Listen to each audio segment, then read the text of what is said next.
Good day, everybody. Randy Franklin Smith here. And today we are going below Windows and below Linux. We are going into firmware security. We're going to talk about UEFI Secure Boot. And we're going to talk about how important it is. UEFI Secure Boot is a very important security technology, but like every technology, it does have its vulnerabilities. And since it's still relatively new, I think hardware manufacturers are in a bit of a learning curve, to tell you the truth. But you'll see why I say that as we go along. Now, I want to thank Eclipsium for making today's real training for free possible. They've got some really neat technology that directly maps to the risks that we're talking about today. But let me introduce Gary Mandelstam and Paul Asadourian. Gary, Paul, thank you for helping me put this session together. And please jump in and add color commentary or stories from the trenches wherever you want to, because this is really your bailiwick. Thanks so much, Randy. All right. So here is our agenda. First, obviously, we're going to do an introduction to what Secure Boot is. Then we're going to talk about the vulnerabilities that have been discovered. And then I want to address this question. Is this really a big deal in the real world? And the answer is yes, very much so. But I want to demonstrate that so that there's no question in your mind that these are vulnerabilities that we need to think about and need to be part of our security strategy. And that's what we'll get into next, is how to deal with these. So UEFI Secure Boot. Some of the things that just some terms I want to get across ahead of time. UEFI is really all about software that needs to run prior to the operating system. And this may be for configuration, prior to operating system install, but it's also just about getting to the point where the OS can load. And that's UEFI. Now, Secure Boot is a subset of UEFI that is intended to protect that whole chain of trust, because until the operating system is fully loaded and running, there's a lot of bad stuff that can happen. And so UEFI has kind of three different types of software or programs that can run. In fact, Gary, Paul, the more I've gotten into this, it's like UEFI is like almost its own operating system. It's complex, it's not just your father's BIOS. Yeah, I think it's hilarious, Randy, that you came to that conclusion probably sooner than I did when I was researching UEFI, even before I started here at Eclipsium. And I had the same conclusion. I'm like, this is an operating system. There is so much going on from the time you push your power button to the time that you're presented with a login screen that even I was unaware as to all the things that are happening with your hardware, with your firmware, UEFI, that gets passed off to your bootloader. There's just so many processes at work during that process that I find it really, really interesting. Yeah, and it's, inadvertently created a massive attack surface that is relatively new. It hasn't been hardened and subjected to decades of scrutiny the way Windows and Linux have.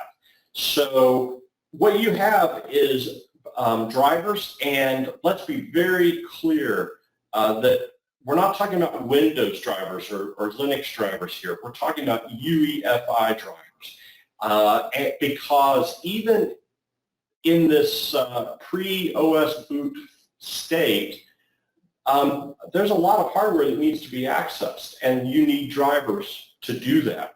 And so UEFI has its own set of drivers, which is kind of crazy, but it's true. And you also have UEFI applications. We'll talk about where you might want those. There are actually, real-world situations where this comes in handy. And then there's bootloaders, which, as far as I can make out, bootloaders are basically a formalized, a subset of UEFI applications. But at the end of the day, this is all software, and it's running in firmware, but it is software. And besides that, some of the other key things of Secure Boot are the keys, in particular the platform key. This is the root of the root of the root of security that really even the later OS is based upon. So before anything can run, it's got to be signed either with the platform key or with a key signed by the platform key. And so there are other keys that can authorize software to run, but they are in the key exchange database, the KEK. And then there's two databases of signatures for all these pieces of software. So every UEFI driver, bootloader, or application has to be signed and show up in the signature database, or a hash of it needs to be in the signature database, the DB. And it cannot also be present in the DBX, which is a list of software that's prohibited from running. And so that would be things that are known to be vulnerable. So the good news is that the designers of UEFI built into it the realization that there would be potentially vulnerable UEFI firmware discovered, and there needed to be a way to prohibit it, blacklist it from running. That's the good news. The bad news is there was immediately a lot of vulnerable UEFI applications from the outset, and we'll get into that as we go along. And then there's also this particular type of storage called NVRAM, obviously non-volatile RAM, and there's a generic mechanism in place for accessing that storage using a namespace based upon a GUID and then a key-value pair arrangement. And so UEFI applications and drivers and whatnot have their persistent storage delivered via NVRAM variables. So the reason we're calling it out is because UEFI developers have gotten into what apparently is a bad habit of using this storage for important triggers that can be used to bypass, the state of which may enable the bypass of Secure Boot altogether. So there's lots of other pieces to UEFI, but these are the ones that kind of are most important to us from a Secure Boot perspective. Did I hear anybody rumbling in the background? Do you guys want to get any thoughts in here before we move on? Yeah, I think, Randy, it's this being one slide, I thought that was a fantastic overview. I have some stuff in my slides that we can dig into if the audience wants to. This could easily be just an hour-long presentation, just explaining how UEFI works, implements Secure Boot, and how the NVRAM variables are stored. One thing I will add on is that there are different classes of NVRAM variables and different ways to protect those. So your platform key, your key exchange key, your DB and your DBX are all variables that can hold multiple values that are stored on NVRAM. And they're facilities so that you can update those. There are others that have different levels of protections, essentially. That is absolutely right. And well, we'll get into that more as we go along, but this is great. So very quickly, before we had UEFI Secure Boot, this is the way the boot flow ran. And if you want to get more into this and Secure Boot, that link down there is the fellow that wrote this is he wrote a great article on it. But you turn on the power, and the firmware runs that power on self-test. If that checks out, then it reads information from CMOS in order to find the boot manager, which in the Windows system ends up being the Windows boot manager. It hands over control to the Windows boot manager, which reads boot configuration data, which then helps it find the Windows bootloader. And so then it passes control to the Windows bootloader, which then loads the Windows kernel. The kernel takes over, and then finally Windows Defender starts. Now, the point here is that there's no security measure in here to check against corrupt or malicious code like rootkits and bootkits and stop them from running. That's why we need Secure Boot. So Windows introduced a whole bunch of things in Windows 10 and then has built on them in Windows 11 to address, just the plethora of exploits that have come out in, the last decade. I mean, they really have added a ton of security technology, whether it's Windows Trusted Boot, early launch malware driver, device guard, credential guard, application guard. But all of these things are only as secure as the code that runs before Windows starts up. And that is UEFI Secure Boot. So everything in Windows, or Linux for that matter, depends upon Secure Boot to function. And that's a good thing. Secure Boot is a great technology. And the way it works is you turn on your computer. The very, very first block of code that runs on like an Intel CPU is the core root of trust. And that code block is generally in the CPU itself. And it locates the UEFI bootloader and checks the signature of the UEFI bootloader.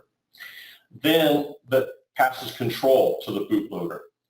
The bootloader then looks at the whole firmware image signature, verifies that that code matches up with the signature, and if it does, then it runs the firmware. So the UEFI firmware then looks at all the drivers it needs to load and any applications, including the Windows Boot Manager, and it checks all of those applications, it checks all of their signatures. Make sure that they are in the DB and that they're not in the DBX, which I mentioned earlier. Windows Boot Manager starts up. If you're using BitLocker, hopefully with TPM, then it asks the TPM to measure the system for any tampering, assuming that the system is in good shape. Then BitLocker unlocks the drive, allows Windows Boot Manager to find the OS bootloader and checks the signature of that. The OS bootloader runs, and then that's technically where Secure Boot ends, and the Windows kernel takes over with code integrity running if you have that enabled. And code integrity basically picks up where Secure Boot ends. Now, all of this is based upon signatures. The signatures are based upon ultimately the platform key that the manufacturer burns into the computer when it builds the PC. And then everything that runs either has to be signed with that platform key or, again, a key signed by that platform key. And those signatures are in these two different NVRAM variables. They're just called the DB and the DBX for forbidden signatures. And so a component, whether it's a UEFI driver or a bootloader or an application, is trusted if either it's signed and that signature is in the DB and not also in the DBX, or you can also just take the hash of a component and put that in the DB, and it's allowed to run, as long as the hash of that component, driver or whatever, is not also in the DBX. If you know anything about App Locker in Windows, to me this is like App Locker for UEFI. And let's see. Yeah. Randy, one common question that we get when we present, on this material is, what happens if you put a signature that's in the DBX inside the DB, or vice versa? So if you're trying to basically game the system, the UEFI spec is written such that the software must check the DBX first and find any software whose hashes match. If it does, then boot is halted. So it's important that your DBX is checked first, right? Otherwise, someone could play games. But realize that is in the specification, that it's up to a developer somewhere along the lines to make sure that that's implemented correctly. And there have been implementation errors with the order of checking those various databases. Yeah, absolutely. I'm glad you brought that out. Tony says, exactly what is UEFI NVRAM? A chip or software? It's a chip. I think it's related to the SPI module. Yeah, and Randy, I have some slides on that too. So great. You're at a high level, your SPI flash chip resides on your motherboard and represents storage for UEFI and other system components. So UEFI gets a region of flash storage on the SPI chip. NVRAM is a sub-region on that UEFI region that is used for variable storage. Awesome. Great explanation. And yeah, there's going to be a number of things that I'm looking forward to you diving into in more detail. To me, this is so interesting. The hardware manufacturer creates a platform key pair. So that's a public and a private key. Of course, it's got to keep that private key really safe, and it uses that to sign any EFI components that it builds into the motherboard. And then it stores that public key in the non-volatile, in the NVRAM. And then there's also this key exchange database that allows us to extend this infrastructure to trusting Microsoft and other third parties. And that's good and bad, as you're going to see. This makes it easy for Microsoft to sign components of Windows to make sure that Windows can boot.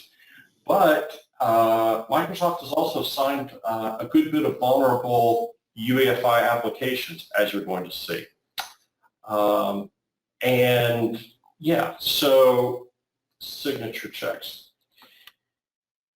Now, that's just a whirlwind tour of UEFI.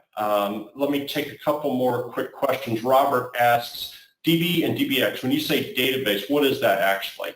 Yeah, no. This is not any kind of database software. That's just a term they're using, Robert. In fact, I think I want to show you, what that looks like right now.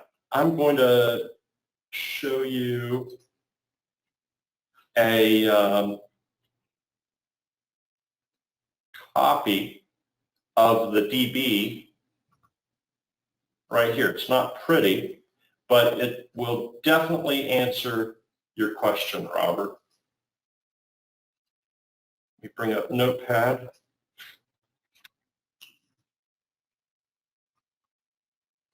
So I ran a PowerShell command called get-secure boot, and I asked it for the DB, and here's what I got. Of course, a lot of it you can't read, but you can see the subjects and certificate authority names and stuff like that, and some of the certificates in the DB. So no, it's not a SQL database or anything like that. It's a very binary formatted list with its own very arcane low-level format. So it's called a database, but it's got nothing to do with SQL Server or MySQL or anything like that. So as you can see, this is a ASUS motherboard that I'm running on. Definitely not a notebook, but this just shows you that things are a little messy in the hardware world. I think that's a great example. You're going to see more.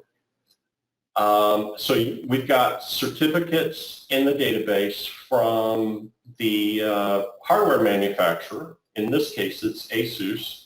And then we've also got certificates from Microsoft. This is the certificate I understand they use to sign the bootloader. And then here's a certificate used to sign other third-party stuff. And I'm assuming that's what signed these vulnerable bootloaders that we're going to talk about here in a second. Yeah, that's correct. That's correct, Randy. So any software manufacturer or the open source software initiative that wants to participate in Secure Boot has to go to Microsoft via their third-party CA certificate program and get their software signed.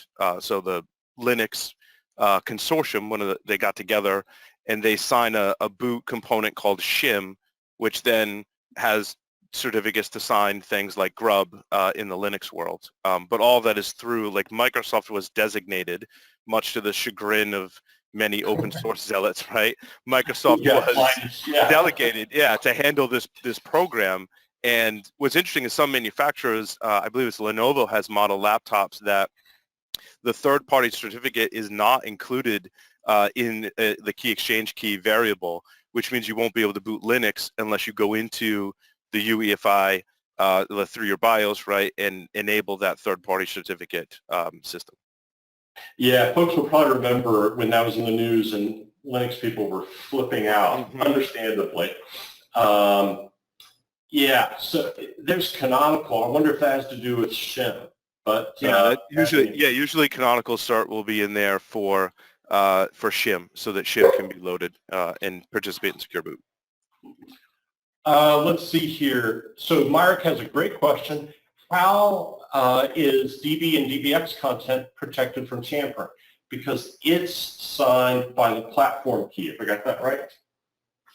That's correct. So your updates to that have to be signed with a key that is in the key exchange key variable. So, for example, if you go to uefi.org and you download their DBX update, it's actually signed with Microsoft's third-party key. And as long as Microsoft's third-party key is in the key exchange key variable, you can apply that update. So, Paul, shim is related to Linux Secure Boot. And you can Google that more if you want to.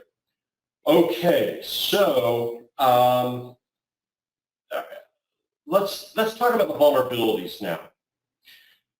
I've taken everything that I could find and read about UEFI Secure Boots and tried to classify them, because I don't think anybody's really classified UEFI vulnerabilities, particularly before, that I could find. And here's what I came up with.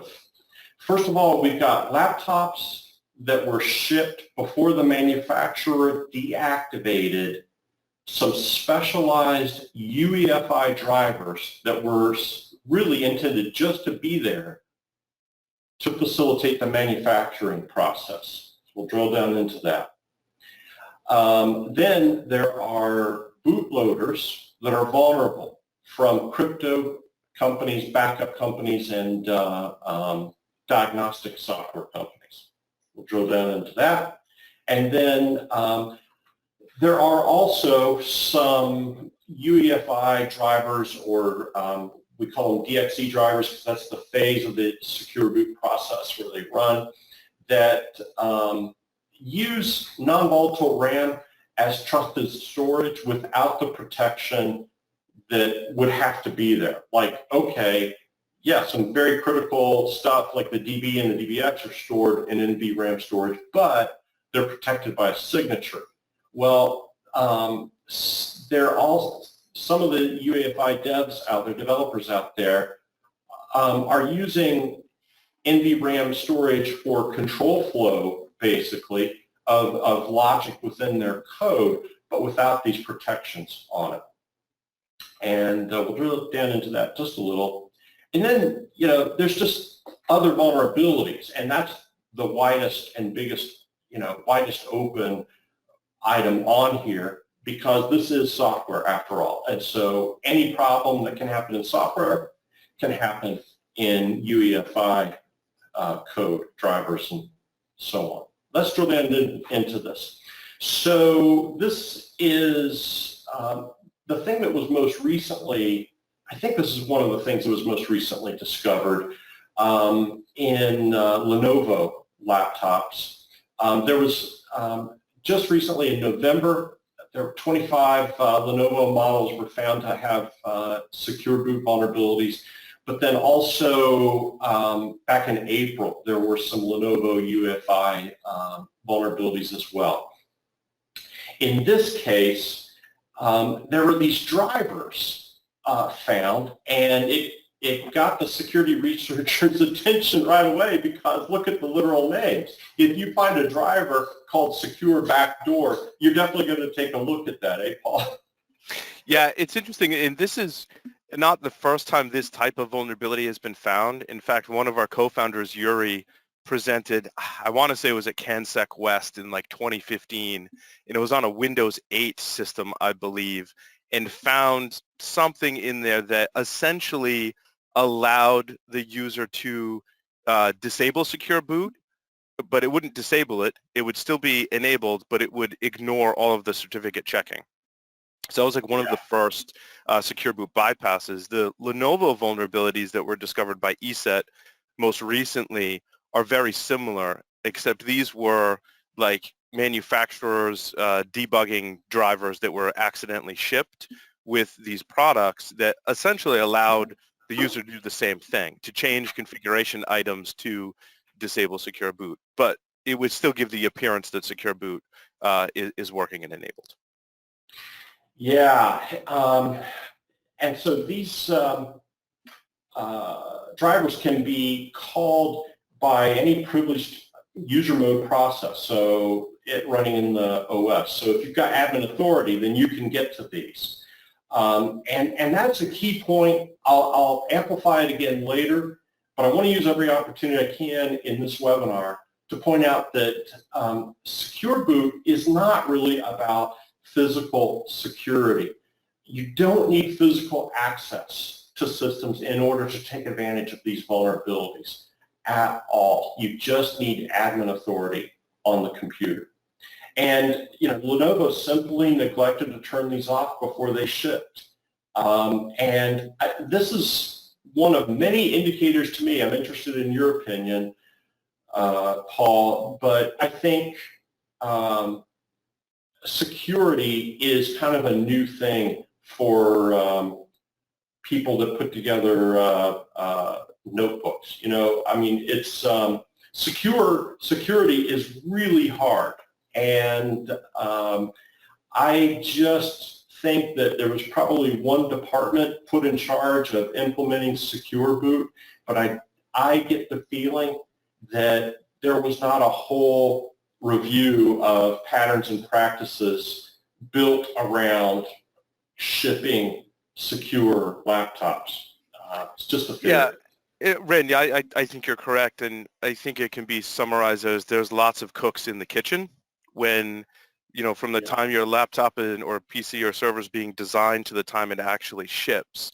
And there's a lot of hands in all of these different components, different certificates, different pieces of firmware, and all one person has to do is make one mistake in the chain, and if that's not being double checked and the hardware ships, that means a vulnerability ships with it. And usually these types of vulnerabilities, like this specific one with Lenovo, our theory, and I talked to our researchers about this, is there's just a lot of different hands in the development and kind of assembly process for your computers before they ship. And so that leaves opportunity for mistakes. Yeah. Richard says, what can be called by process in OS? Are these boot processes still running? So yeah, it is possible for UEFI drivers to keep running and to still be there available to the OS. That's the case in this particular situation, but that is not a prerequisite for all UEFI-based attacks, especially the ones that are just based upon unprotected NVRAM variables. Okay, but let's switch gears and talk about something else. So vulnerable third-party bootloaders. There are at least 3 of them, and each one is a different type of software. So I was like, who would be writing a bootloader, a UEFI bootloader, and selling it? Well, it turns out there's 3 categories of software that you would do just that. Eurosoft produces some diagnostic software that they have a UEFI version of their application that boots up off of a USB drive. The advantage for them is that their software can directly interact with the hardware without going through any kind of operating system. But the bootloader itself is vulnerable. And the problem is that it's been signed by Microsoft. And so basically any UEFI system out there is going to gladly run this bootloader. And so the bad guys can copy that bootloader in and then abuse it.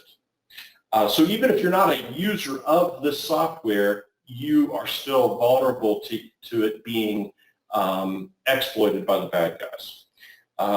New Horizon has this instant restore software, but it installs a bootloader into your NVRAM so that you can just boot straight up into UEFI and restore your Windows system. So it's really nifty, but again, it's vulnerable.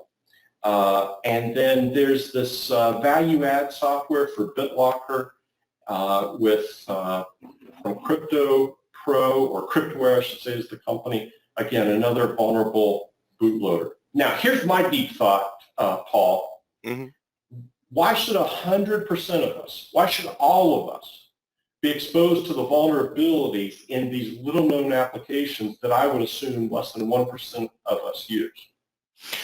Well, it's a great question, Randy, and one that I also theorize about along with our researchers. One thing is we don't have great telemetry from Microsoft to know just how many bootloaders have been signed and what those bootloaders are. Wow. So Microsoft doesn't publish that list. Now, if there's a vulnerability in one, the revocation list gets updated and we know about it. But we, other than Microsoft disclosing it, have no way of knowing what's been signed in the secure boot process. And just to wordsmith you, it's not if there's a vulnerability in it. If a vulnerability is discovered right. by good guys, by good guys. Correct. Yeah, I think that is a big Achilles heel in the whole secure boot infrastructure. But at any rate, so then there's just drivers, and there's a great post by this security researcher at ESET, and he asks UEFI developers, please stop using NVRAM as trusted storage. And he makes the point you should assume it's under full attacker control. it doesn't mean you can't use NVRAM at all, because obviously that's where the signature databases are stored, but they have been signed. So somebody made a good, I like this little post, NV and NVRAM does not mean non-vulnerable, right? It means non-volatile. And so, there's been multiple drivers found that disable or bypass Secure Boot based upon the contents of NVRAM variables. And there's just too many ways to modify these variables and attribute checks that you can get wrong and so on. So that's my stand based upon this fellow at ESET. I don't know if you want to add to that. Well, yeah, Randy, you're spot on. And it's interesting if you look at the DXE drivers and either their source code or reverse engineer them, there's a function call inside of UEFI called getVariable. And that's the function call that a Dixie driver will use to get the contents of an NVRAM variable. And typically there are parsing errors, or they're reaching out to get a variable that's under user control and can somehow influence what happens in the UEFI Secure Boot process, as an example. So I kind of joke that, great vulnerability discovery tool is just grep and looking for get variable, because it's often the source of these vulnerabilities in Dixie drivers. Yeah, and device driver developers have not historically had to worry a lot about security, right? Because they're like, oh, we're trusted code, we're running in ring 0 and whatever. But yeah. So let's see here. We got a bunch of other great questions. Stay tuned and we will get to them. And so, finally, here's the miscellaneous bucket. Remember, firmware, I forget who you said this, but I love it. Firmware is just software that's hard to update. So it has the same potential for vulnerabilities as any other software, buffer overflows, malformed input, unchecked APIs, and so on, yet it's harder to patch. Yeah, and Randy, both these things are true, right? Firmware is software that's inconvenient to program, as you alluded to in the previous slide, and it's also very difficult to update. For a lot of reasons, firmware can be sometimes impossible to update. Sometimes it can be you don't get an update for that firmware because the hardware is end of life. So yeah, certainly there are immense challenges in getting firmware updated. Yeah, and that's what you guys are about. So we got good stuff coming up on that. So how much of this really is a risk? Well, first of all, the impact, you can't come up with a higher impact. That's why I call this beyond root. We are deeper than root or admin authority here. And the detectability is really, really tough here, if you say it's possible at all, because, the detectability is only as good as the bad guy developer of the rootkit is bad, if that makes sense. The better the rootkit developer is, the better they can hide themselves. The remediation is not easy. Even replacing the hard drive doesn't get rid of the malware if it's living up in the non-volatile RAM. The prerequisites are not that high. You need admin authority on the local system. And this is not theoretical stuff. Look at all of the malware names that I was able to piece together with just a quick search. And so I really like this quote from Martin. UEFI threats, and this is an expert on the subject, can be extremely stealthy and dangerous. They're executed early before the OS takes over, so they can bypass everything in the OS. And because these vulnerabilities are in the very place where we're trying to address this whole risk in the first place. So I hope I haven't turned you off of Secure Boot. I think it's a very important technology. We don't want to throw out the baby with the bathwater, but we do have to understand that there are some serious vulnerabilities in it. And a lot of it is just with the execution, not so much the design. The one area that I see as far as the design of the whole UEFI environment is the fact that we don't have control over what gets signed of a third party. Sorry, Robert, if you're depressed now. But you are in security after all, Robert. Let's see here. Somebody says, what if the keys, like the platform key, is compromised? You know, there are theoretical ways to deal with those things. Yeah, there it is. Somebody asked that. But again, that we haven't even gotten close to that level of a exploit in UEFI Secure Boot. As over and over again, right? It's the execution of a security technology, not the actual technology. Like an encryption algorithm can be really strong, but if you don't implement the encryption algorithm correctly, then that's so often where the vulnerabilities are. And it's the same way here. So your security strategy, first of all, are you even using Secure Boot in the first place? We'll start there because it's definitely giving you some very important protection. Then, to the extent possible, limit local admin authority on endpoints. This is yet another dividend paid off to folks that have gotten their arms around running their endpoints in least privilege mode. Don't rely on user account control. There's so many ways to bypass UAC. Another possibility that Paul might talk to you more about is detecting firmware changes. And you know, TPMs have a function to prevent boot up if that occurs. So that's something to think about. I think Paul's going to get into that more. But I'd say the biggest thing that we have to do is to take responsibility for patching firmware. Patching firmware is just part of the responsibility we have for patching everything in our environment. And that does mean that you need to know who are your hardware manufacturers in your estate of endpoints and subscribe to their security alerts and then get that firmware updated. And we're going to give you some good help on doing that here with Eclipsium's technology. So my bottom line is UEFI is a good thing, but there's no silver bullet. Hardware manufacturers are obviously new to security. They're making a lot of mistakes. Lenovo is not the only one by any stretch of the imagination.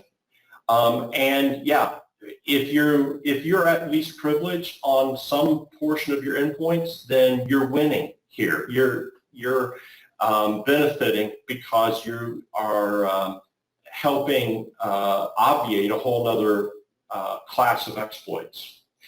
And your patching's got to include your firmware. So listen, Paul, I want to turn it over to you. You're going to get deeper into some aspects of Secure Boot and the trust change, how signature updates work, firmware updates, and then Gary's going to take over from you to show how Eclipsium can manage your state of firmware. So Paul, I'm going to make you the presenter.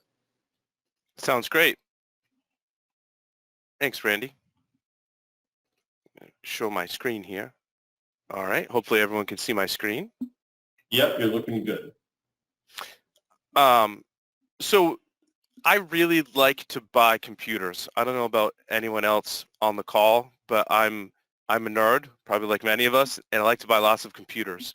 I had to go dig up my Windows laptop, for this webinar. So inside of your computer, and when I buy computers today, I have a slightly different set of criteria that I developed as a byproduct of me coming here to work for Eclipsium. And when I look at new computers today or computer components, I look at all of the components within and try and make smart decisions about what the life cycle is behind each of those components, what the attack surface is of each of those components, and how these components are configured. So up to this point, we've talked about UEFI and gone into some details on Secure Boot. And that's just one component within your computers.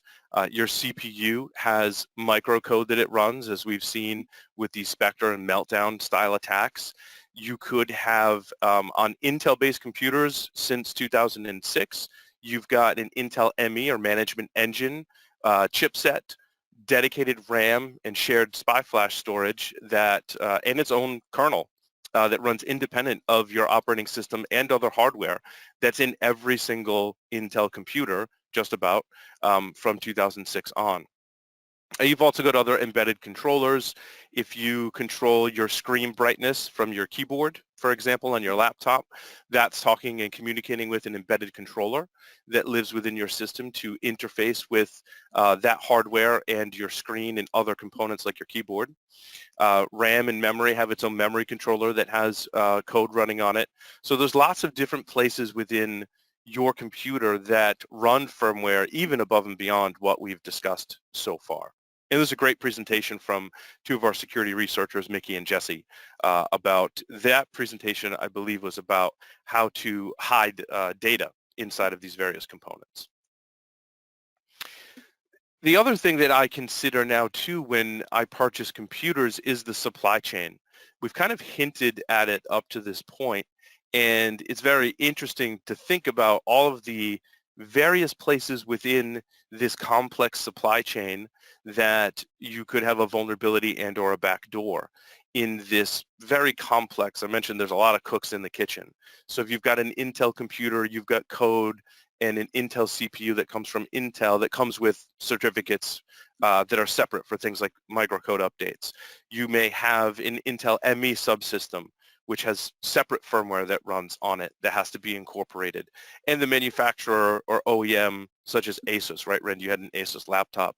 Asus would get some of that stuff from Intel. They would customize it. They may get the UEFI software from another supplier, like Inside, for example, produces UEFI firmware, and so they may license that firmware. For example, my Framework laptop, which I love, Framework actually licenses the source code from Inside and customizes it for their hardware. And so now you've extended, like each time there's someone else in the supply chain, your risk level potentially goes up because there's, again, more cooks in the kitchen and more areas that you could introduce vulnerabilities and or supply chain issues, such as losing a key, for example, introducing a vulnerability, not configuring something correctly, as in Lenovo's example, shipping a laptop with development drivers that have been included, or something called manufacturing mode, which is a special mode for manufacturers that allows them to fuse keys onto the hardware. So if that hasn't been set, Apple actually had this problem with some of their Intel laptops. An attacker could refuse their own keys onto your system potentially. So all of this makes for a very complex supply chain, which is very concerning to me when I get the end product. I like to evaluate it to see what has been included and what are my update paths, and that's some of the things that the Eclipsium product does. So, and again, it's interesting when we talk about firmware. I think that users have better telemetry from the operating system and the application layer to know if there are potential security problems. I like to give the example of your browser. Maybe you're using Google Chrome. When Chrome says that it has an update available and you're not running the latest version, you visually see that in your browser, right? It tells you, hey, there's an update for Chrome. You should update your browser. Once we dip below the iceberg, the UEFI code, BIOS, and other firmware, it shouldn't really be something the user has to deal with or interface with on a regular basis. Users are interfacing with applications, not necessarily the firmware that lives below the surface, as it were. So that's part of some of Eclipsium's role in all of this, right? I mentioned we have this often complex supply chain that producers and manufacturers partake in assembling your computer with the various components and firmware and or software, and then it gets delivered to you, and that's where Eclipsium comes in, that allows you to manage this level of firmware and hardware on your system to check the supply chain, to check to see if something has changed within your environment. And we mentioned threats. And Randy, you listed out some of these threats. I actually wrote a blog post for Eclipsium, and it's titled Firmware Attacks and Endpoint Timeline. So starting back in 2011 was actually a BIOS level attack called Mibromi. And this was specifically for BIOS before UEFI had been implemented in a wider capacity. So UEFI started to become the standard in use at 2011. UEFI was developed way back in 2001, 2002 is when some of those, what they used to call it EFI. So it started it. Yeah, exactly, Randy. Intel started that, and then it took, that like 10 years before the supply chain and all of the manufacturers said, oh, we're going to start using this in all the systems that are shipping. So Mibromi was kind of my cutoff point, and then everything after that, the hacking team breach, right? Hacking team was an elite team that was contracted to do nefarious things by various organizations. And inside of hacking team's toolkit was a UEFI bootkit. And to me, that was the Pandora's box event with respects to UEFI and bootkits, in that information about how to construct a UEFI bootkit, or a rootkit that can insert itself into the boot process in UEFI. That was the blueprint. And you see subsequent pieces of malware that are attacking UEFI, they're using some of those things that were in the original hacking team breach. And then it kind of continues over time. The Cosmic Strand is a great example of how a bootkit works, and their post actually that I linked to is really good and detailed about exactly how they're inserting basically little hooks or pieces of code in every phase of the boot process. So a little bit about Secure Boot. I'll try and cover and build upon what Randy has established as kind of the baseline thus far. So Secure Boot is designed to detect things like unsigned bootloaders or modification to a signed bootloader. And when that happens, boot will fail. So it's important when we consider that if we're going to update the revocation list or the DBX on your system, that most software, some software will actually tell you that this is a bad idea, but most software will allow you to update your DBX. And the Linux software that's available open source called LVFS will actually do a cross-check. So if you're applying a DBX update and that DBX update has a hash that matches the hash of, let's say, your existing bootloader, LVFS will stop and say, if you apply this update, your system is not going to boot, because that hash that's going to be applied to your DBX is going to match the bootloader that's on the system, and when Secure Boot comes up, it's going to stop boot because you're running a vulnerable bootloader. So the first thing you should do is make sure all of your software, like your bootloader, is up to date before you apply the DBX update. If that does happen, it's kind of interesting. If you can go back, right, you can go into your UEFI BIOS on your computer with physical access, and you can disable Secure Boot, fix whatever issues have occurred, and then go back in and re-enable Secure Boot. There are situations where you could paint yourself in a corner. For example, if you've set a BIOS password and you don't remember what that BIOS password is, and you've applied a DBX update that prevents your system from booting, that's a really bad situation to get yourself out of. So before you apply the DBX updates, my recommendations are, one, make sure you're up to date on your UEFI firmware. Make sure you're up to date on all of your operating system and bootloaders. Make sure that you know what your BIOS password is before, if you have one, before you start this process, and then go ahead and apply your DBX update. So let's see, the DB. So what the Secure Boot does not detect is swapping out valid signed bootloaders, right? We mentioned that some of the bootloaders that have been signed are vulnerable. And if attacker is able to swap in one of those vulnerable bootloaders and you haven't updated your DBX, Secure Boot will work just fine. And it also doesn't protect firmware that resides in your SPI flash. It's a separate process. We talked about what happens from the power on, all the way to your login screen. And this is the standard slide that I have to include anytime I talk about UEFI. It's required by Eclipsium.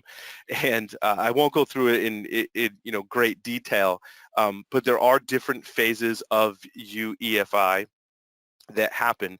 And in the early phases, the pre-EFI initialization, or PEI as an example, is really just initializing your hardware, right? It's powering on the processor, it's booting up your processor, it's creating, in later phases, creating SMRAM, which is your protected region of memory that it will use for other operations later on in the boot process. So there's lots of processes happening in this particular environment. So, that space has to be created before some of the Dixie drivers are able to run, because they use facilities in that protected region of memory. And then once all that happens, that handoff happens over to your bootloader, which then boots your operating system. We touched on Linux a little bit, and in Linux it runs a little differently. I mean, it's pretty similar to Windows. Windows, you have the boot manager and the bootloader. And in this process for Linux, shim is something that has been signed by the certificate that resides in your key exchange key variable. And that's a universal small piece of code whose job it is to load the next bootloader. In most cases, it's grub. And then grub goes ahead and loads the Linux kernel. And this was done such that every Linux distribution can potentially have a different bootloader. I mean, they may have grub, but it's going to have a different signature from the next distribution in the chain. Some distributions don't use grub.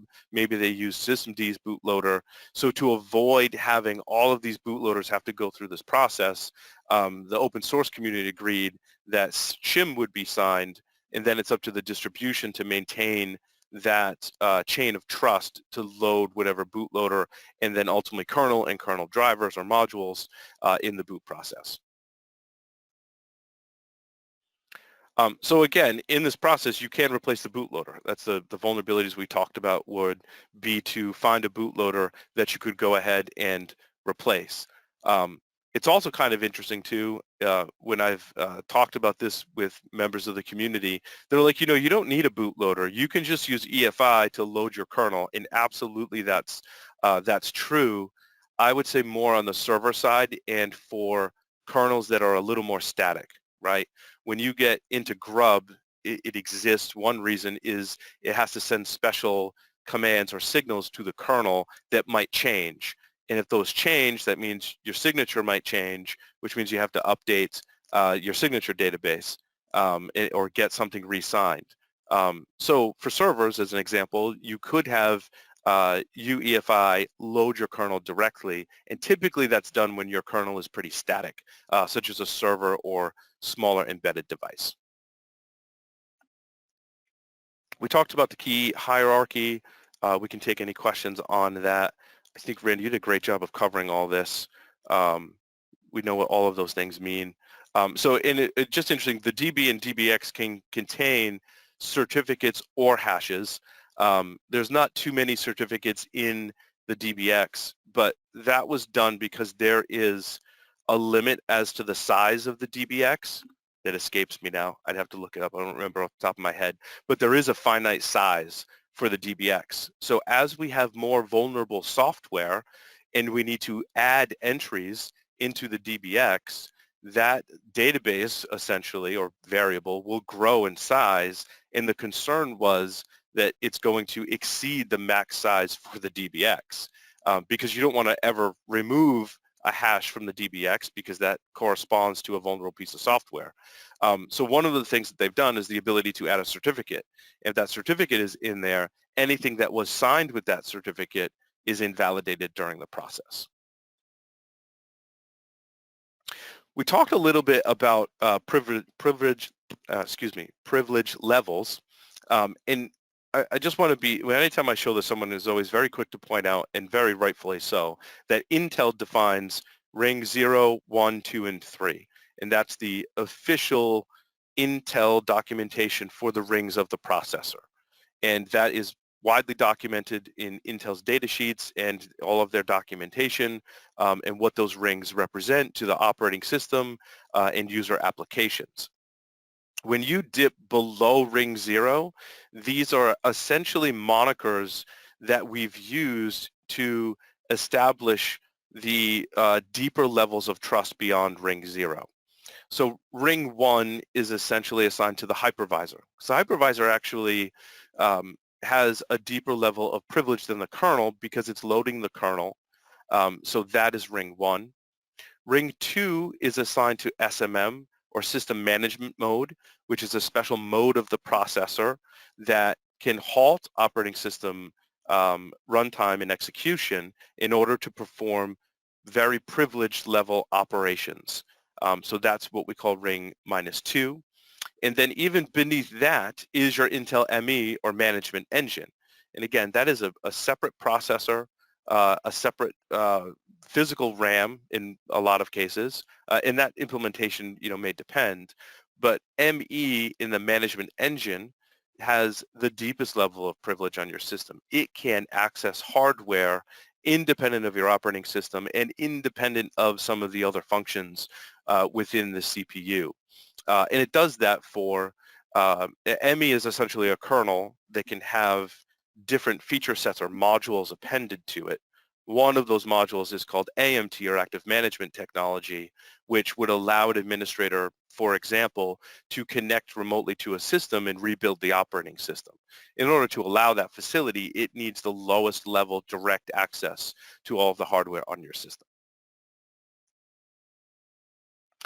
So there are some ways you can check this with some open source tools that we've made available. Gary's going to show you how this works inside of our product as well. But you can go in and run an open source script that we make available to check to see on a Linux system, and there's also scripts for Windows in the GitHub repository as well. You can check to see if Secure Boot is enabled and if you're running a vulnerable bootloader that was part of the research called Boothole. And Boothole was vulnerabilities in the Grub bootloader that would allow an attacker to bypass Secure Boot. And we covered those already. And so you can go download, that's the GitHub repository where you can download some of these bootloaders and work with them. So that's available if you're curious.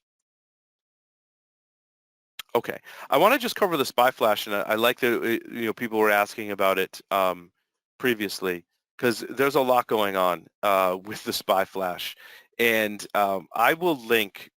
So if I cover this kind of quickly, and you want more resources, I have a 3-part blog post on Eclipsium's site, and all of the links are in the slide deck to each one of those posts.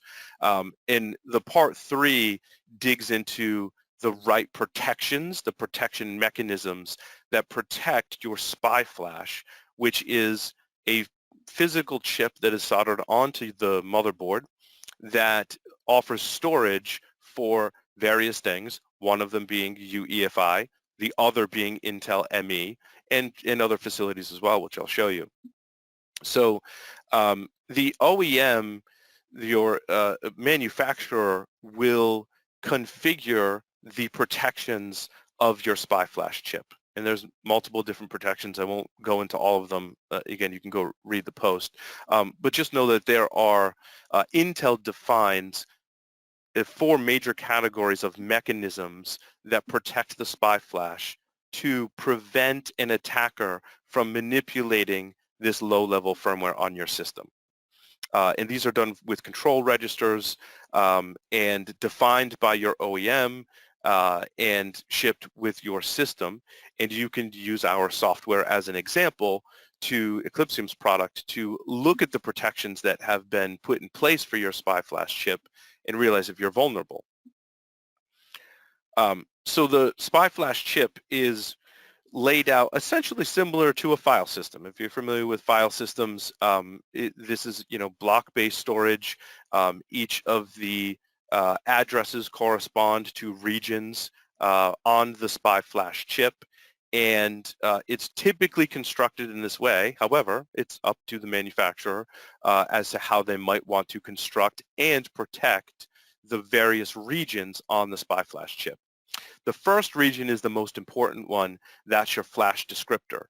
Think of this as the map that defines where all of the other regions are in your SPY flash chip, and also define some of the protections for your SPY flash chip. So it may say, hey, region 1 is this region, and it's this starting address, this ending address, and it has this level of protection, and define who can write to it and who can't.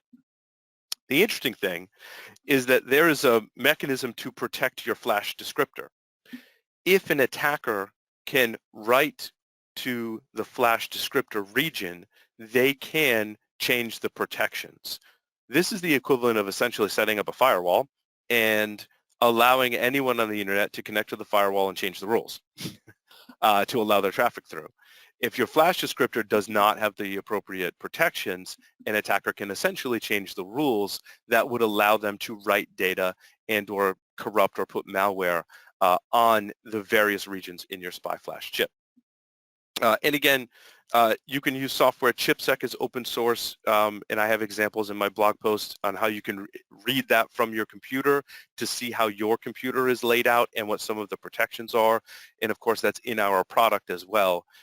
We'll detect any of the misconfiguration that deals with the protections to your SPY flash chip. So region 1 is important. We've talked about this region already. The BIOS region is where your UEFI firmware is stored, and each of these regions then has a map of what's inside of so sub-regions within that region, and one of those regions is NVRAM. And then you can configure different protections to say what can be read and read from the NVRAM subregion in the BIOS region, as an example. Other things that are stored on the SPY flash is your Intel ME firmware is stored there.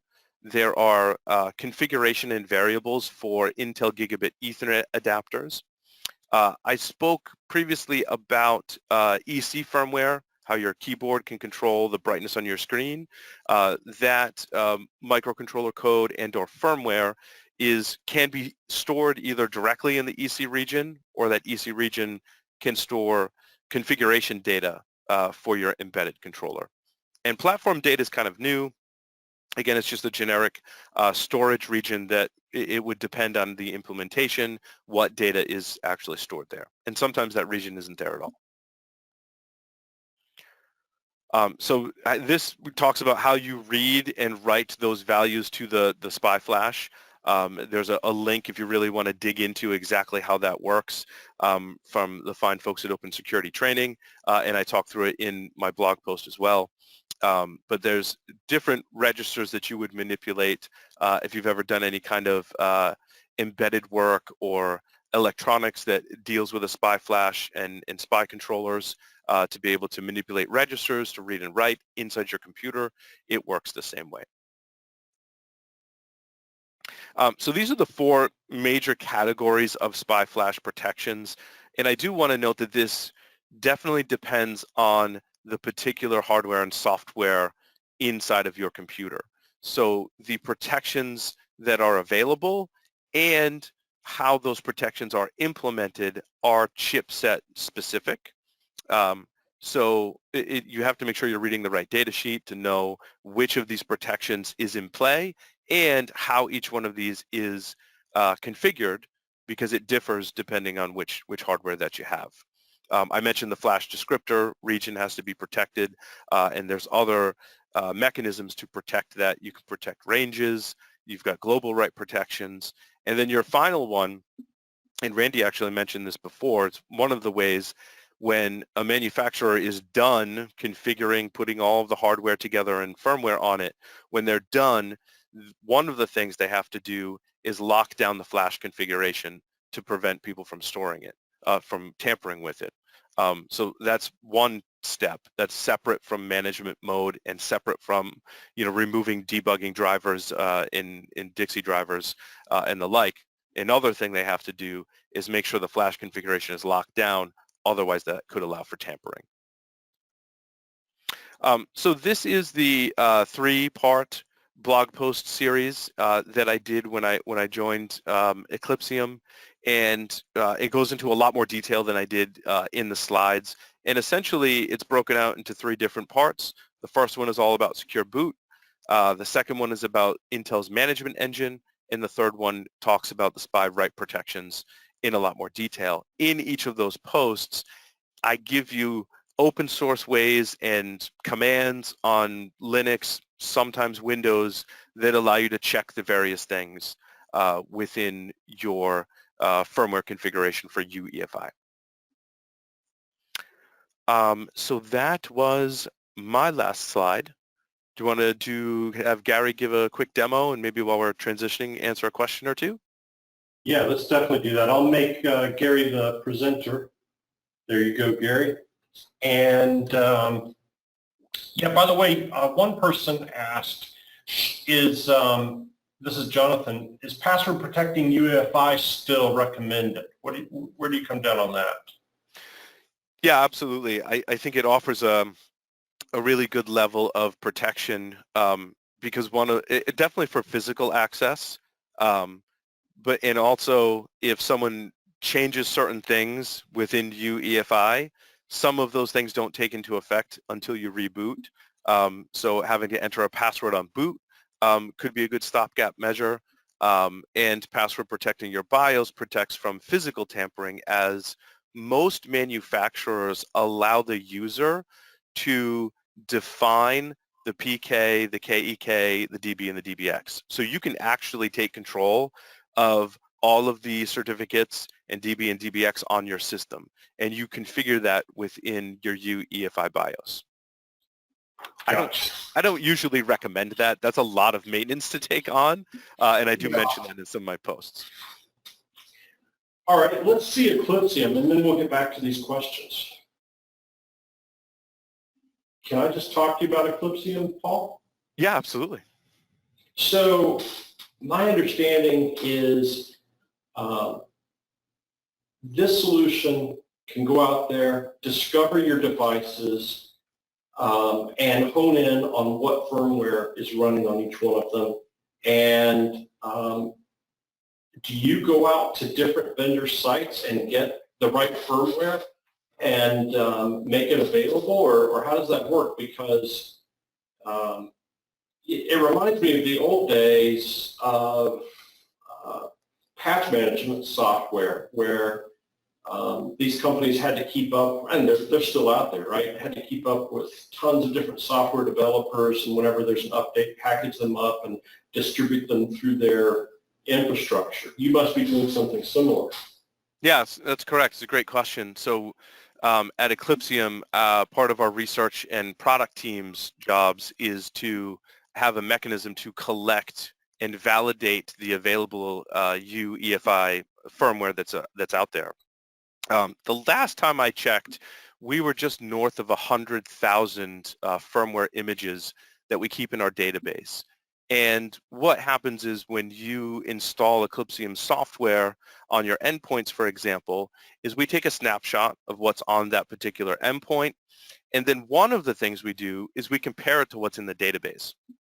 And this is one of my favorite things about the product, because my question always is, okay, I'm running firmware. Maybe it's UEFI. Maybe it's on my hard drive controller. Is that the firmware I should be running? Has someone backdoored that firmware? So by comparing it to the known good firmware, if there's a delta between the two, that's something that I want to know about. And I also love this because we see more often that a manufacturer, such as Lenovo, will stop support for a particular model and not issue any new UEFI firmware. Well, if the manufacturer is not releasing any new firmware, that means it shouldn't change. And if it's changed, I want to know about that. And that's something else that the product can do, is not just compare it, but just tell me, hey, the last time we scanned the system, it was running this UEFI firmware. Now it's running something different. And you can go and say, well, there's no new firmware from that vendor, so this is something that requires attention. That is awesome. And I mean, that in this most recent spate of vulnerabilities with 25 different models of Lenovo laptops, and I feel bad we're picking on Lenovo totally today. Yeah, it's not their fault. I should qualify that, Randy. I don't fault the manufacturers. I don't think we should expect that every piece of hardware we buy will be supported from the time you buy it until the end of time, right? So, Right, but and to your point, there was one model that was passed into life, and no, we're not fixing it. But I love that point is you can, even if there isn't a patch available, you can tell us if anybody's exploited this. And I mean, that's also, wouldn't that be useful for catching zero-day firmware attacks? yeah, there are facilities in the product that detect some of the common attacks against UEFI, for example, in addition to vulnerabilities. So, you know, if you're vulnerable to the boot hole vulnerability with Grub, the product will indicate that. If, you know, there's certain LoJacks, for example, it will detect that your firmware has been compromised. So, Let's see here. Gary, are you there, or do you think we should keep going, Paul? he says the go to webinar button won't go green when he clicks it. It's interesting. He is the presenter. And it's just audio that we're having trouble with. Gary, I think you should go out and come back in. In the meantime, Paul, what is the dashboard showing us here? Yeah, so this is an overview of all of the devices in your environment. So if you have put our software on any of the devices within your environment, it'll show up here on the dashboard. So the agent, there's a couple of different ways to do it. You can install the agent and run it persistently on the endpoint, and it will continually check into the dashboard and send up-to-date information about all of the hardware, firmware / software that it detects on your system. You can run our agent that like a one-time kind of thing. So you can just deploy it to a system, run it once, and then remove it from that system, and it won't run all the time.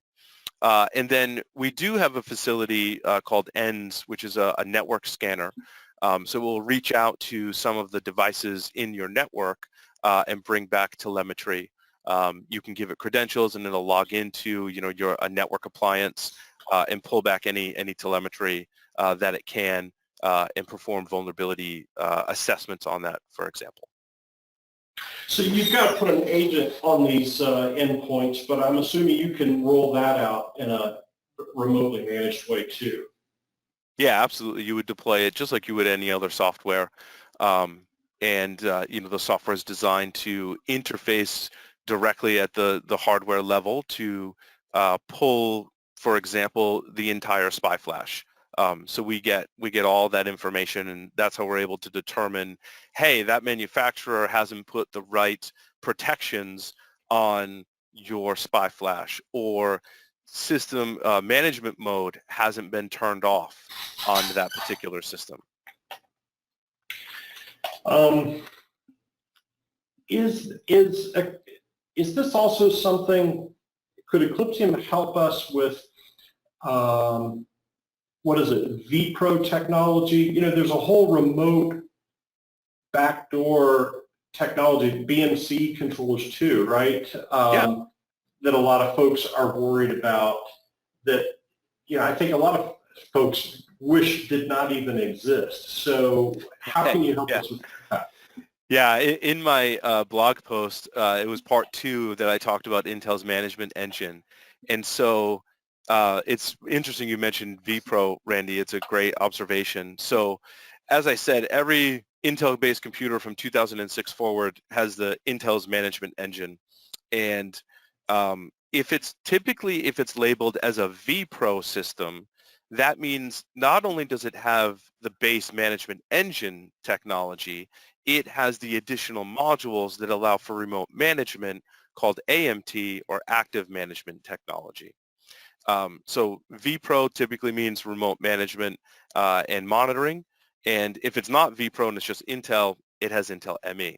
And our product will tell you all of the details about that configuration. It'll tell you which version of Intel ME that you have and if it's vulnerable or not. I don't know if Gary can still drive the demo and show me a screenshot, dig into a spot, a system that maybe has some Intel ME and AMT vulnerabilities. So it'll tell you about the ME, and then if it has AMT, it will give you a full report of the active management technology.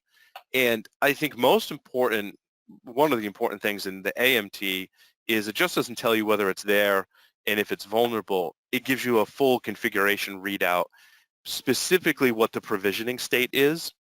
I define those in the blog post, and I don't remember. There's like unprovisioned, waiting to be provisioned. There's different states that AMT can be in, and it'll indicate which state that it's in, which is also indicative of how vulnerable is it, or maybe the priority, for remediation. Yeah, and you can see in this screen too, AMT has had vulnerabilities over time. The 2017 one, I believe that's Intel Security Advisory 00075. That's Intel calls it a privilege escalation. I think they label that incorrectly. It's really a authentication bypass for AMT. So if you're running that version of AMT, your web interface, that is your interface to that system, is vulnerable, and an attacker could leverage an authentication bypass vulnerability and take control of AMT at that point. Wow, that's crazy, but that's awesome that you can handle that. And I tell you, like, who said it here in the questions? Somebody says, this is so much more complexity. And here it is, Tony. This is a clear example of complexity adding to the attack surface. I miss the KISS method, keep it simple. So that's totally true. And, like how we were talking before about how UEFI is like its own operating system, there's no way around it that you need this kind of enterprise management. It's, I think it is a little overwhelming to folks to realize that, man, we've put all this work into securing stuff at the Linux and Windows level, but there's this whole level. It's software all the way down. Yeah, it is definitely more attack surface. And I think, one of the previous screens showed the kind of prioritization of all the CVEs that we found and conditions that we can find to help you prioritize those. Because, just like when you're dealing with operating systems and applications, you don't want to go say, I'm going to go fix everything and make sure I have no vulnerabilities, right? You need a facility to be able to prioritize that. And with our software able to reach into all of these lower level subsystems within your computers, you can then start to manage and prioritize your remediation efforts. And, do things like, in this example, Secure Boot bypass with your bootloader. If there are Linux systems or other systems that have that vulnerable bootloader, you want to go push an update out. So you can wipe out large swaths of vulnerabilities by going, oh, my Windows systems don't have this level of update, so I want to make sure I do that because it'll include a UEFI update and an update to the bootloader, as an example, that will take out these particular vulnerabilities and go push that out. That's fantastic.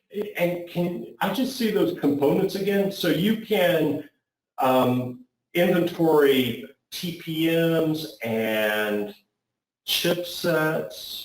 Man, this is fantastic. Oh yeah. Somebody brought up. Go ahead. You can spend a lot of time digging through here. There's a lot of information. You can drill down in this particular screen into all of the components. And what Gary was showing you up at the top too is something that I really like when we talk about bootloaders as an example, right? Is we have an integrity status. So in the product, it'll take a snapshot of all of the components, your bootloader included, and then tell you that it's changed. So if your bootloader has changed, but you haven't applied an operating system update to that system, then its integrity status will change to threat detected, and that's one way to determine if an attacker has bypassed secure boot, for example, by manipulating a bootloader. That is awesome. Now, somebody brought up a great point here that we just are talking about Intel. They're like, what about AMD? So how about that? Yeah, it's a great question. So AMD has similar facilities, similar things to what I mentioned that mirror the Intel side. Right, AMD has microcode updates. It has the equivalent of ME, which I believe is called PSP for AMD processors. And AMD, no, that's the management engine equivalent, is PSP, I believe. So it has very similar things that you can go and discover, just like I described earlier. So yes, very similar things. All right. Now here's a question I had thought of one time. And, we may be getting into an area where you aren't at yet, but I think it's a great big picture. So it says, what about like switches and routers? Can you manage firmware on that? Or is this, for right now, we're looking at, PC endpoints and servers? Yeah, we do have a facility inside the product. You can actually see it in the pull-down menu there, network firmware integrity failed. So that module inside of the product is called ENDS. It's our network device scanner. And if you give it credentials or it's able to, use SNMP or something similar to interface with a network device, it will collect telemetry about that device. For example, the Cisco product there at the top of that list, and perform the similar types of checks that I talked about, right? It may say, hey, that Cisco device is running firmware, but inside of our database, that's not the firmware it should be running, and be able to do those same level of integrity checks, as well as some, vulnerability management aspect of that as well. As you've seen some of our own researchers and other researchers discovering vulnerabilities in F5 load balancers, that's stuff that we pay attention to in the product and try and focus on the enterprise devices that might exist in your environment and the integrity of their firmware. All right, that is totally awesome. Let's see here. Mohammed says, how could we access this demo that's being demonstrated here? Or let's just expand that question to how does someone engage with you as far as, is this software that can actually be run in like an eval mode? Does it work that way, or, what are the options? Yeah, if you get in contact with our sales team, you go to our website and fill out the form. Our team will get in touch with you, and we can absolutely set up a demo. So we can give you a more kind of guided demo through our demo systems, and we can also work with if you want to get it deployed to your environment, to test it out in your environment, to do a proof of concept as well. Robert asked, does Eclipsium integrate with enterprise SIMs? I'm not sure of the integrations. Maybe Gary. Yes, it does. Okay. Gary's on Slack via syslog. It can go off to the SIMs. Yeah.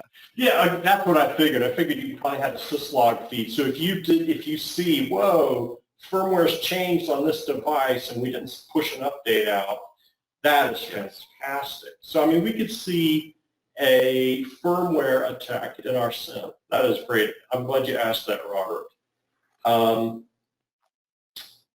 right, great. Well, we're getting down to the bottom of the hour. I sure am glad, Paul, you were able to jump in here with the audio issues. Anything else you want to bring out about Eclipsium?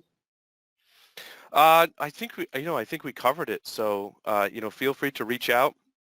If you'd like to see, a more guided demo that can kind of dig into some of the challenges that you are having, looking at this kind of below the surface type stuff in your environments.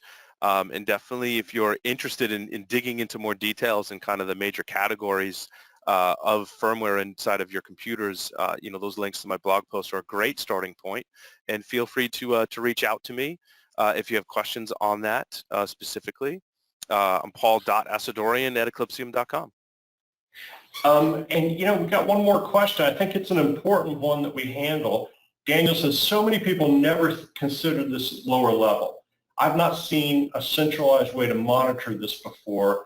I may have missed it, but does Eclipsium help automate firmware updates? One of the many headaches we have is for touching every machine. And I guess maybe we didn't call that out loud enough, but I mean, that is the thing, right? Not only are you going out there and cataloging all this, but you could push the updates out. Yeah, for certain clients, we absolutely support pushing out firmware updates, and we're working on supporting servers in early 2023. And yeah, so it's not like every piece of firmware, right? But because that would be, it gets dicey. Pushing out firmware. Each one is different. Yeah, those listening know, firmware is an interesting beast to deal with, but we do support that for certain types of firmware. Absolutely. And that should totally be part of the UEFI 5.0 or whatever the next version is, right? Is a standard way of updating firmware, but I digress. Yeah, it's hard because every system is slightly different, right? I mentioned all those cooks in the kitchen. So you end up with a different configuration. Even sometimes the same model might have a different component, but Dell, HP, Lenovo may call it the same model, but it's got a slightly different component, which may dictate that it needs a slightly different version of firmware for that model. So I have to be very careful, applying these updates, making sure the right firmware goes on the right systems. And sometimes you can't influence those things on your own. You have to wait for the manufacturer to produce an update. Hey, one more question for you guys. Do you have professional services that need, specialized help on some of these issues with implementing Eclipsium? Yes, we do. Yeah, we have a team on an as-needed basis that will work with you. In fact, I meet with that team every week as part of our weekly meeting, and we talk about what challenges customers are having, how they're solving problems, and what we're doing to help our customers. So we absolutely have that. All right. Well, this has been a lot of fun. I can tell from the amount of engagement with folks with asking questions that I think this is worth everybody's time. Thanks so much for making this session possible and sharing your knowledge. Thanks so much, Randy. Thanks, everyone. Have a great day, everybody. We'll be in touch again soon. Bye-bye for now.